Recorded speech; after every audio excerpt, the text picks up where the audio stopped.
मित्रों प्रणाम। वंदे मातरम, वंदे भारत। जब हम एकांत में होते हैं तो अत्यंत शांति का अनुभव करते हैं, लेकिन जो जो दिन चढ़ता है हमारी शांति पूर्ण होती जाती है। उसका कारण है कि हम भीड़ में विभिन्न प्रकार के विचारों का आदान प्रदान करता है। उसमें भी जो शांत रहता है वही कृष्ण ने सच्चा योगी कहा है। भोर की लालिमा, पक्षियों का कलरव हमें शांति प्रदान करता है, लेकिन हम जैसे ही संसार क्षेत्र में उतरते हैं हमें अशांति का अनुभव होता है। उस शांति को दूसरे लोग समझ नहीं पाते हैं और प्रतिक्रिया देकर हमें अशांत कर देते हैं, ऐसा हमें प्रतीत होता है। एक योगी हिमालय में अत्यंत शांत होता है, लेकिन वह संसार के बीच में आकर किसी बात पर क्रोधित हो सकता है तो उसे एहसास होता है कि मैंने अभी सच्ची तपस्या नहीं की है। अर्जुन को यही एहसास कराने के लिए है कि वह स्वयं को पहले सर्वश्रेष्ठ क्षत्रिय समझता था, तीरंदाज समझता था, लेकिन जैसे ही उसे इतनी भीड़ का सामना करना पड़ा, इतनी विशाल दो सेनाओं के बीच में जब वह खड़ा हुआ तो वह मोहग्रस्त हो गया। सच्चा योगी वही है जो संसार क्षेत्र में भी अपनी शांति को न खोए। कृष्ण को इसी कारण अर्जुन को गीता सुनानी पड़ी कि वह ऐसी कठिन परिस्थिति में भी शांत रह सके और अपना कर्तव्य पालन कर सके, तो वह सच्चा योगी है और इस युद्ध समर में अपने आप को सिद्ध कर पाएगा। कृष्ण की गीता कई मायनों में विभिन्न अर्थ रखती है, जो हमें विभिन्न दृष्टिकोणों से समझने में मदद करती है। यदि हम ऐसा करते हैं तो संसार की सभी समस्याओं को इसके माध्यम से हल कर सकते हैं। एकांत में तो कोई भी शांत रह सकता है, लेकिन भीड़ के बीच में उसके अहंकार को चुनौती देने वाले विभिन्न लोग मिल जाते हैं। ऐसी अवस्था में जो शांत रह सकता है और अपने कर्तव्य का पालन कर सकता है, वही कृष्ण ने सच्चा योगी बताया है। अर्जुन अकर्मण्य होता जा रहा है, उसमें काम करने का भाव नष्ट होता जा रहा है। वह कह रहा मेरे अंग शिथिल हो रहे हैं, मेरे हाथों से यह धनुष नहीं उठ रहा है, लेकिन उसी भाव का उपयोग कर कृष्ण उसे दृष्टा भाव की ओर ले जाना चाहते हैं। क्योंकि मनुष्य जब मान लेता है कि उसके द्वारा कुछ नहीं किया जा सकता तो एक दृष्टा भाव उत्पन्न होता है। उसको भी उन्होंने सुअवसर बना दिया, सौभाग्य का अवसर बना दिया कि आप कार्य नहीं कर रहे हो। यदि आप पूर्ण रूप से अपने आप को देखते हो कि आप कार्य नहीं कर पा रहे हो तो एक करुणा का भाव उत्पन्न होता है और आप दृष्टा भाव को उपलब्ध होते हो। जब आप देखते हो कि आप कुछ नहीं कर रहे हो तो आप अपने आप को भी देख पाते हो और संसार को भी देख पाते हो कि वह वास्तविक रूप में क्या कर रहे हैं, क्या कार्य हो रहा है पूरे संसार में। कृष्ण उसी दृष्टा भाव को जगाने में उसकी अकर्मण्यता का उपयोग कर रहे हैं, क्योंकि वह मोहग्रस्त हो गया है।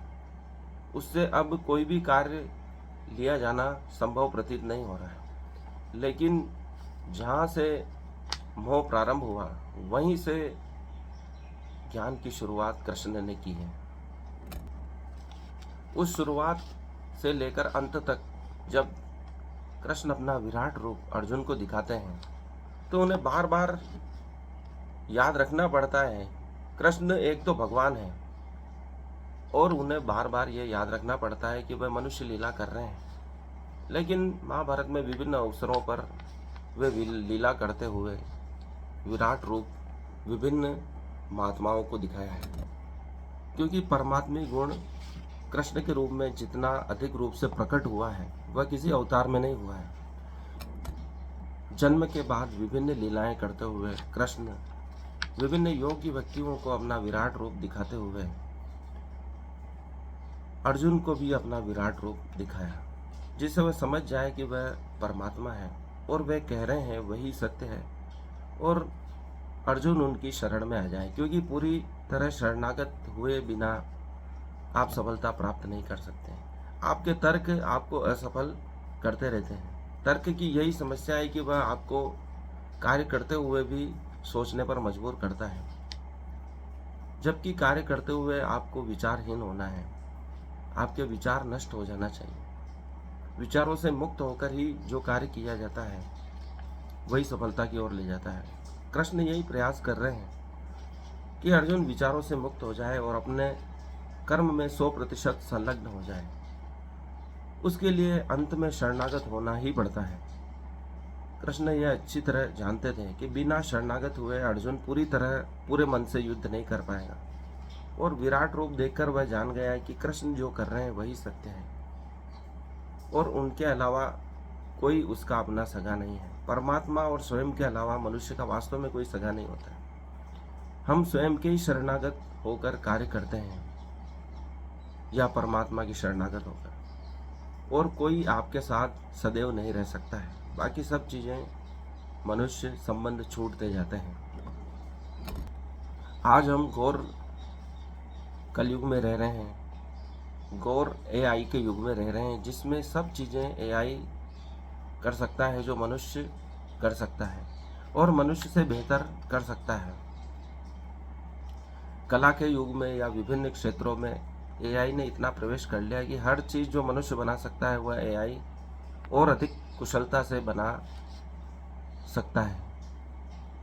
इसलिए उस युग में भी जब प्रतिभाओं का अंबार था, एक से एक बढ़कर प्रतिभाएं थी, भीष्म पितामह हो, द्रोण हो, कर्ण हो, ऐसे ऐसे योद्धा थे जिनकी प्रतिभाओं को देखकर अर्जुन मोहग्रस्त हो गया।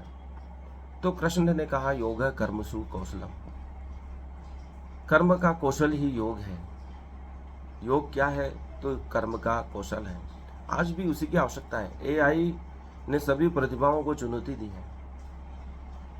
कला का विस्तार करना होगा, विज्ञान का विस्तार करना होगा, जिससे मनुष्य अपनी सर्वश्रेष्ठता साबित कर सके। जो एआई नहीं कर सकता वह मनुष्य को कर दिखाना होगा, तभी उसका मूल्य बना रह सकता है। अन्यथा मशीनों का मूल्य मनुष्य से भी ज़्यादा हो सकता है, ऐसी संभावना प्रतीत होती है। जब फोटोग्राफी का आविष्कार हुआ तो पेंटर लोगों के लिए एक बहुत बड़ी चुनौती थी, क्योंकि वह पोर्ट्रेट बनाकर वास्तविक व्यक्ति का चित्र बना सकते थे। लेकिन फोटोग्राफी आने के बाद एक अंश की भी त्रुटि नहीं रही। आप जैसे हैं वैसा ही वास्तविक चित्र फोटोग्राफ के द्वारा फोटो खींचकर निकाला जा सकता है। तो पिकासो ने उस युग में क्रांतिकारी कदम उठाए कि वह एब्स्ट्रैक्ट की तरफ गए। जो आपका अमूर्त मन है उसका चित्रांकन करने का प्रयास किया। जो मन में भाव उठ रहे हैं, क्रोध, लोभ, मोह, माया के विभिन्न विचारों को कैसे आप रेखाओं के बीच में उकेड़ सकते हैं, उसका प्रयोग किया और वह सफल हुए, और आज तक पूरे विश्व में सबसे अधिक धनी प्रसिद्ध चित्रकार साबित हुए हैं। आज भी वही कलाकारों, वैज्ञानिकों के लिए चुनौती है कि वह कैसे इस एआई से सर्वश्रेष्ठ कार्य करके बता सकें, उसकी तुलना में अधिक उन्नत कार्य करके बता सकें, तो वह टिके रह सकते हैं। हर युग में चुनौती आती है, और जो व्यक्ति उस चुनौती को स्वीकार करके सफल हो जाते हैं वही इतिहास में अपना नाम करते हैं। अर्जुन के सामने भी यही चुनौती थी कि इन सर्वश्रेष्ठ लोगों के बीच में कैसे अपने आप को साबित करें, और कृष्ण ने वह मार्ग दिखाया जो गीता के रूप में आज भी हमारे लिए उपयोगी है। आज विकसित देश विभिन्न प्रकार के घातक मानव भक्षक उपकरण बनाकर, हथियार बनाकर, मिसाइल बनाकर विभिन्न देशों, छोटे मोटे देशों में युद्ध में उनका प्रयोग कर परीक्षण कर रहे हैं। आज विश्व को युद्ध की नहीं, शांति की आवश्यकता है, और यदि मनुष्य उसको प्रदान करता है तो वह इतिहास में नाम करेगा। जब पूरा विश्व युद्ध के लिए तत्पर है तो शांति ही ऐसी आवश्यकता है जो पूरे विश्व को है, और जो मनुष्य, जो देश शांति को पूरे विश्व में कायम कर सकेगा, दे सकेगा, वही एआई की चुनौती को स्वीकार कर पाएगा और एक सर्वश्रेष्ठ उदाहरण प्रस्तुत कर पाएगा, क्योंकि विश्व को युद्ध की नहीं, शांति की आवश्यकता है। वे ही लोग सफल होते हैं जो युग की आवश्यकता को समझकर, जो वर्तमान में करने योग्य है वह कार्य करते हैं। आज की सबसे महत्वपूर्ण आवश्यकता है शांति, और भारत वह सक्षम देश है जो विश्व को शांति प्रदान कर सकता है। युग की आवश्यकताओं को देखकर वैज्ञानिकों ने आविष्कार किए और पूरे विश्व में प्रसिद्ध हुए और सफल हुए। स्टीव जॉब्स ने महसूस किया कि आईफोन की आवश्यकता है, और उन्होंने आविष्कार किया और पूरे विश्व को उसे अपनाना पड़ा। स्मार्टफोन में भी विभिन्न प्रकार की उन्नत तकनीक का उपयोग मानव की भलाई के लिए किया जा रहा है और लोग उसे स्वीकार कर रहे हैं। लोग चंद्रमा पर जाना चाहते हैं, जा चुके हैं, मंगल पर जाना चाहते हैं। स्टारलिंक के माध्यम से जहां नेटवर्क नहीं आता है उससे नेटवर्क दिए जाने की संभावना बन चुकी है। जो युग की आवश्यकता को समझते हैं वही सफल होते हैं। आज पृथ्वी पर जगह कम है, यदि लोग नदियों में, समुद्रों में घर बना सकें, बहुमंजिला इमारत बना सके तो वे लोग सफल हैं। जो जिस देश गांव की आवश्यकता को समझता है उससे रोजगार भी उत्पन्न होता है और विश्व में अपना नाम भी करता है। असफलताएं तो कार्यों में आती है, लेकिन असफलताएं सफलताओं के चरण हैं। आज हम एआई के युग में रह रहे हैं तो हमें हर चीज को उन्नत बनाना होगा। विमानों में भी एआई तकनीक का भरपूर उपयोग करना होगा। जैसा कि पुराणों में वर्णन है कि गरुड़ मशीन भी था और एक जीव भी था। उसमें आने वाली समस्या को वह भगवान विष्णु को बता देता था। तो हमारे विमान ऐसे होने चाहिए जो अपनी समस्या स्वयं मनुष्य को बता सकें, उसके संचालक को बता सकें, पायलट को बता सकें। तो आधी समस्या तो हमारी वहीं हल हो जाएगी। जैसे ही विमान उतरता है और उसका परीक्षण किया जाता है, उससे पहले ही विमान एआई के द्वारा उसमें आने वाली समस्याओं को बता दें तो उनके कर्मचारी उसको उसी समय ठीक करने में उन्हें बहुत मदद मिलेगी। लेकिन मनुष्य कोई भी कार्य करता हो तो उसमें त्रुटि रहने की संभावना रहती है, लेकिन एआई के साथ ऐसा होना नगण्य है। इसलिए एआई को, विमान को या मशीनों को एक जीव की भांति बनाने में मदद ली जा सकती है, ताकि वह अपने स्वयं में आने वाली खूबियाँ, त्रुटियों को वह मनुष्य को बता सकें, उसके संचालक को बता सकें, ताकि उसका समय रहते सुधार किया जा सके। गरुड़ को पुराणों में एक मशीन के रूप में भी वर्णित किया गया और एक जीव के रूप में भी वर्णित किया गया जो दिव्य है, देवताओं के समान है और भगवान विष्णु का वाहन है। वह भगवान विष्णु से बातचीत भी करता है, लोगों की समस्याएं भी हल करता है। भगवान राम के अवतार में नागपाश में बंधे हुए लक्ष्मण और राम को भी नागों से मुक्त कराता है। तो उसमें वे सभी गुण हैं जो एआई आज प्रकट कर रहा है। इन शक्तियों का हमें उपयोग करना चाहिए और मानव जाति को बचाने में इन शक्तियों का सदुपयोग करके ही हम एक सुंदर, सफल और शांतिपूर्ण समाज का निर्माण कर सकते हैं। एआई से युक्त विमान जब लैंडिंग करेगा तो वह कंप्यूटर पे पायलट को, उनके संचालकों को, वो जो भी उनसे संबंधित है, पूरी सूचना उन्हें दे देगा कि अब विमान उतर चुका है और उसमें क्या क्या त्रुटियां हैं, क्या खूबियां हैं, किसको सुधारा जाना आवश्यक है। तो समय रहते हम उसका सुधार कर पाएंगे। एआई स्वयं कॉल कर देगा सेंटर को कि मैं उतर चुका हूँ और मुझ में ये त्रुटियां पाई गई है, इसे तुरंत इतने समय में सुधार की आवश्यकता है और क्या क्या उपकरण लगे वो भी वह बता देगा।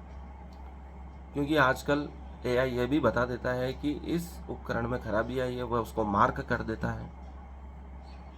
शौचालय में पानी भरा है या वे काम नहीं कर रहे हैं, दरवाज़ा काम नहीं कर रहा है, व्हील का गेट काम नहीं कर रहा है, रेड काम कर रहा है या नहीं कर रहा है, ये सब एआई बताने में सक्षम है। हमें इन तकनीक का सदुपयोग करना चाहिए और मानव जाति को आगे बढ़ाने के लिए इन शक्तियों का सदुपयोग लगातार करते रहना होगा। परंतु इन सब के लिए इंटेलिजेंस की आवश्यकता है। आज हमारी सर्वश्रेष्ठ प्रतिभाएं विदेशों में बैठी हैं और वे पाश्चात्य जगत को उन्नत कर रही हैं। प्राचीन काल में हम विश्व गुरु थे, हमारा विश्वविद्यालय विश्व की प्रतिभाओं को आकर्षित करते थे। परंतु आज विश्व के सर्वश्रेष्ठ विद्यालय भारत की प्रतिभाओं को आकर्षित कर रहे हैं और वहाँ वे अपना योगदान देकर एआई को, विभिन्न तकनीक को, स्मार्टफोन की तकनीक को, रॉकेट की तकनीक को, विमानों की तकनीक को उन्नत कर रहे हैं। आज आवश्यकता है कि हम अपनी प्रतिभाओं, जो सर्वश्रेष्ठ प्रतिभाएं, उनका पलायन रोकें, उन्हें भारत में ऐसा माहौल दें कि वह भारत को उन्नत बनाए। तकनीक के क्षेत्र में, विमानन के क्षेत्र में, अंतरिक्ष के क्षेत्र में, स्मार्टफोन के क्षेत्र में, तो हम विभिन्न त्रुटियों से बच सकते हैं, भारत को पुनः विश्व गुरु बना सकते हैं। क्योंकि जब तक प्रतिभाओं का पलायन नहीं रुकेगा, आज हम उपभोक्ता समाज ज़्यादा बनते जा रहे हैं, न कि निर्यातक। हम सामान खरीदने वाले देश बन गए हैं, जबकि हमें निर्यातक देश बनना है। यह तभी संभव होगा जब हमारी प्रतिभाएं यहाँ रुकेगी। सर्वश्रेष्ठ प्रतिभाएं चिंतन कर सकती हैं, विचार कर सकती हैं, अपना समय दे सकती है, और समय देकर यह नहीं विचार करेगी कि कितना समय हो गया है। अपने सर्वश्रेष्ठ कार्य को देते हुए समय का विचार नहीं करेगी।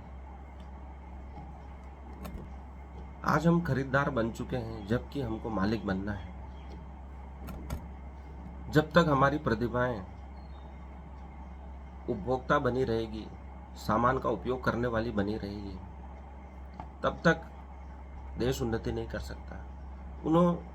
उनको अपना श्रम चिंतन में बिताना होगा, इनोवेशन में बिताना होगा, तकनीक के अध्ययन में बिताना होगा, तकनीक के विस्तार में बिताना होगा, अध्ययन में बिताना होगा। आज हम जो भी तकनीक बनती है उसका उपयोग करते हैं, लेकिन स्वयं तकनीक नहीं बना रहे हैं। यही हमारी समस्या है। उसके लिए प्रतिभाओं के पलायन को रोकना होगा। हमारी प्रतिभाएं पूर्व काल में बाहर जाती भी थी, तो भारत के ज्ञान का विस्तार करने के लिए, जैसे बौद्ध धर्म का ज्ञान तिब्बत से चीन पूरे एशिया में फैला। यह एक सकारात्मक परिवर्तन था, क्योंकि भारत के पास इतना ज्ञान हो गया कि उसे पूरे विश्व में फैलाना आवश्यक हो गया, क्योंकि भारत में हमेशा देने की भावना थी। भगवान बुद्ध ने पूरे विश्व को शांति देने का प्रयास किया। उनकी शिक्षाएं पूरे विश्व को शांति प्रदान कर सकती हैं। यह एक महान प्रयास था। आज भी उन्हीं भागीरथी प्रयासों की आवश्यकता है जो विश्व को शांति प्रदान कर सके और भारत को तकनीक के क्षेत्र में उन्नत कर सके। इसके लिए प्रतिभाओं के पलायन को रोक सके। आज के लिए इतना ही। धन्यवाद मुझे सुनने के लिए। इस वीडियो को लाइक करें, चैनल को सब्सक्राइब करें।